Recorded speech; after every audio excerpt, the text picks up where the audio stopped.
ಅದೇನಪ್ಪ ಅಂತಂತಂದ್ರೆ ನಿಮ್ಮ ಕೈಲಾದಷ್ಟು ಸಹಾಯ ಈ ಚಾನಲ್ಗೆ ಮಾಡಿ ಹಾಗೂ ನಿಮ್ಮ ಧ್ವನಿಯನ್ನು ಕಾಪಾಡಿಕೊಳ್ಳಿ. ಪೋಕ್ಸೋದಲ್ಲಿ ಸಿಕ್ಕಾಕೊಂಡು ಸ್ವಲ್ಪ ಮತ್ತಷ್ಟು ಇಮೇಜ್ ಡ್ಯಾಮೇಜ್ ಮಾಡ್ಕೊಂಡಿದ್ದಾರೆ ನಮ್ಮ ಯಡಿಯೂರಪ್ಪನವರು.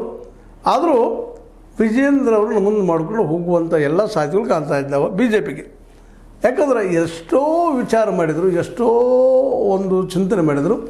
ಎಚ್ ಡಿ ಕುಮಾರಸ್ವಾಮಿಗಳ ನೇತೃತ್ವದಲ್ಲಿ ಮುಂದುವರಿದು ಬಿ ಜೆ ಪಿಗೆ ಅದರ ಭವಿಷ್ಯ ದೃಷ್ಟಿಯಿಂದ ಸೇಫರ್ ಸೈಡ್ ಅಲ್ಲ ಅನ್ನೋದು ಆರ್ ಎಸ್ ಎಸ್ದ ಬುದ್ಧಿವಂತರಿಗೆ ಗೊತ್ತದ.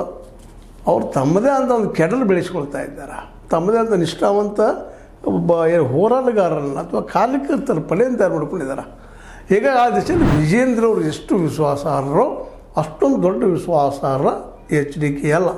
ಎಚ್ ಡಿ ಕುಮಾರಸ್ವಾಮಿಗೂ ವಯಸ್ಸಾಗಿದೆ, ಅವ್ರಿಗೂ ನಿಧಾನಕ್ಕೆ ಅವರು ತಮ್ಮ ಶಕ್ತಿಯನ್ನು ಕಳೆದುಕೊಳ್ತಾ ಇದ್ದಾರೆ.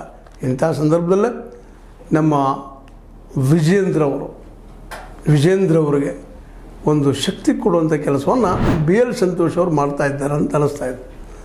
ಇದು ನಿಜವಾಗಿಯೂ ಒಂದು ಪಾಸಿಟಿವ್ ಡೆವಲಪ್ಮೆಂಟ್ ಅನ್ನೋದು ಎರಡು ಮಾತಿಲ್ಲ. ಯಾಕಪ್ಪ ಅಂತಂದ್ರೆ ವಿಜೇಂದ್ರ ಅವರಲ್ಲಿ ಎಲ್ಲ ರೀತಿಯ ಸಾಧನೆಗಳಿದ್ದಾವೆ.